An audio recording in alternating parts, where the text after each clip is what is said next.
Hi, it's Faye and Jeff from earlytrauma.com. We're starting a new series this week on trauma disrupted competencies.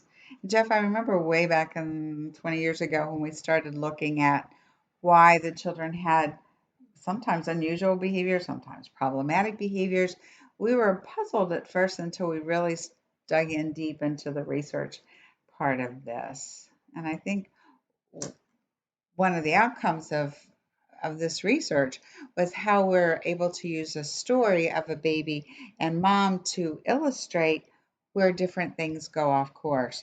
We've identified 6 trauma disrupted competencies that we use to demonstrate, illustrate where the unusual or problematic behaviors come from.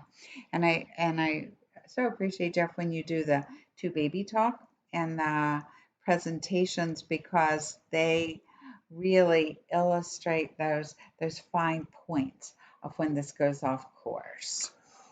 Well, the first of the trauma disruptive competencies that we look at is that of the internal working model. Mm-hmm. In healthy kids, of course, the various interactions between the caregiver and the child, they produce in the child uh, conceptions or pictures Mm-hmm. that they're good, they're valuable, that their primary caregivers are trustworthy Yeah. and dependable, and that the world, because of those two things, is a fairly safe world they're born Mm-hmm. into.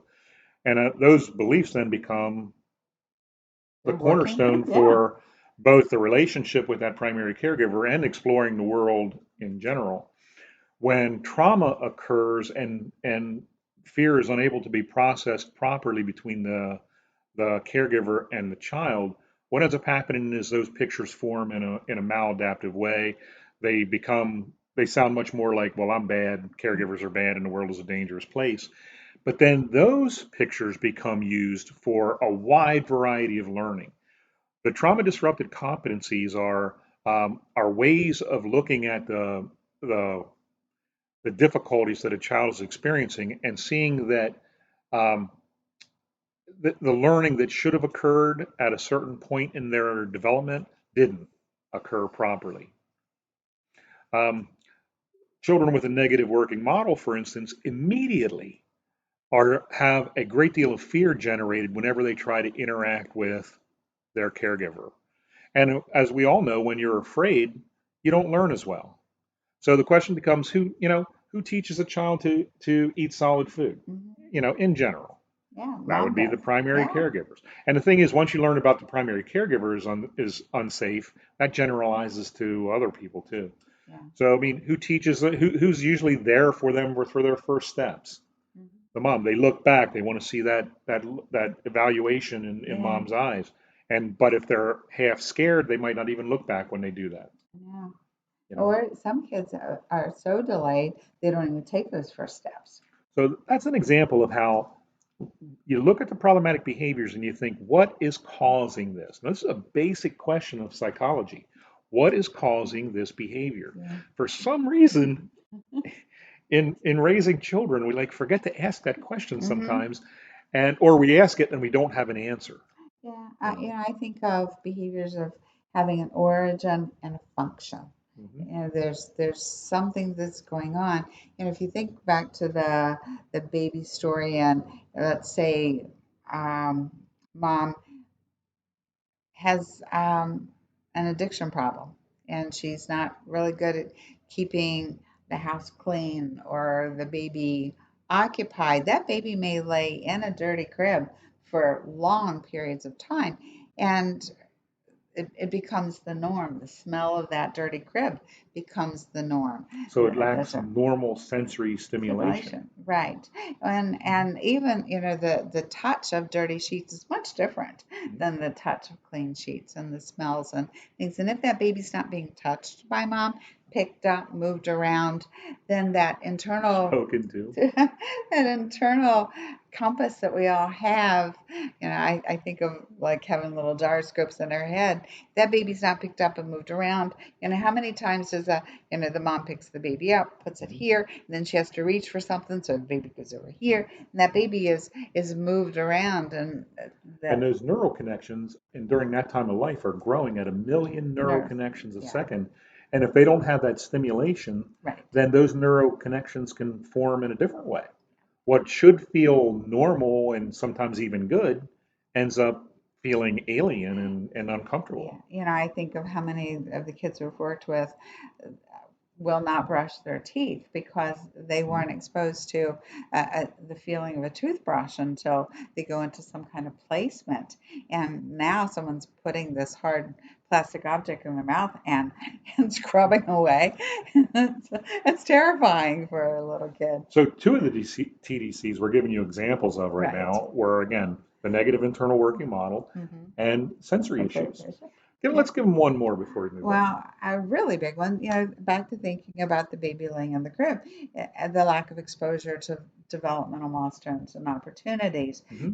This Hmm. baby and may learn to pull him or herself up in the crib, but the mobility is very limited in a crib space. Their exposure to different toys and opportunities to go out and explore is very limited. So that child, just by the nature of being confined. And I've known of kids being kept in playpens for months or years, and they've never had the ability to explore. Hmm. You think of just when you make that transition from liquid food, milk, Hmm. to solid food, Right. there's a period of time during which you learn to chew. Hmm. And how many children have we worked with who struggle? Right. They would rather eat, cold hot Right. dogs and macaroni and cheese that are very soft and easy to chew Right.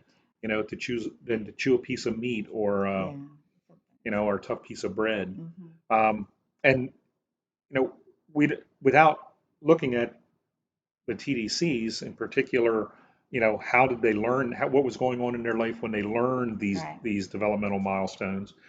Without looking at those, sometimes we're left with, of course, when we ask the ultimate parenting question, why did you do that? Why Uh-huh. don't you like this?